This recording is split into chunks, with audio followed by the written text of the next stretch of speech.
राजस्थान के ऐतिहासिक शहर जैसलमेर में हर साल हिंदू पंचांग के चैत्र महीने में एक अनोखी परंपरा जीवंत हो उठती है। देवी पार्वती और भगवान शिव को समर्पित गणगौर उत्सव यहाँ खास स्थानीय अंदाज में मनाया जाता है। जैसलमेर में माता पार्वती को देवी गौरी के नाम से जाना जाता है और यहाँ उनकी पूजा भगवान शिव के साथ नहीं बल्कि अकेले ही की जाती है। लोक कथाओं के मुताबिक शहर में ईसर के नाम से जाने जाने वाले भगवान शिव की प्रतिमा को लगभग 400 साल पहले बीकानेर के लोग जबरदस्ती ले गए थे।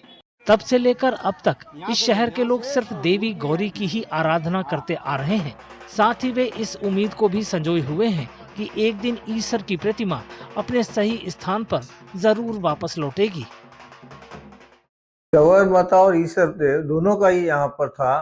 पहले मूर्तियां थी और वो सब यहाँ से इसका जुलूस निकला करते थे। बीकानेर का जो है वो कुछ जैसलमेर से जो डिस्प्यूट हो गया था, तो बीकानेर के जो है कुछ लोग आ गए और उन्होंने ईसर को, जब ये प्रोसेस निकल रहा था तब उन्होंने जो है ईसर देव को चुरा कर यहाँ से बीकानेर लेके चले गए। हम गौर माता की रक्षा करने में तो सक्षम रहे, बट उसके बाद में आप देखेंगे कि जो ईश्वर था वो हमारे हाथ से चले गए। और ऐसा कहते हैं कि बीकानेर में आज भी वो ईश्वर जो है रखे हुए हैं। ये बहुत बड़ी कंट्रोवर्सी है, हिस्ट्री की भी ये कंट्रोवर्सी है। अगर वापस इस तरह के प्रयास किए जाते हैं कि हम वापस अपने ईश्वर को ससम्मान जैसलमेर लाके और जनता के सामने इसको लेके जाएं, तो ये भी अपने आप में एक नया इतिहास रचा जाएगा।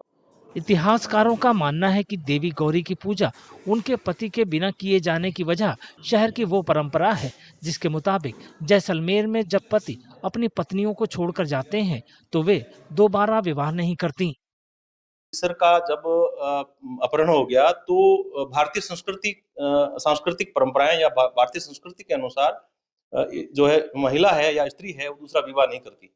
इसलिए गणगौर भी जो है वो अकेली है बिना ईसर के, इसलिए जो है शाही सवारी में दोबारा ईश्वर नहीं बनाया गया। जैसलमेर के लोगों के लिए गणगौर महज एक उत्सव नहीं बल्कि उनके इतिहास का एक जीवंत हिस्सा है।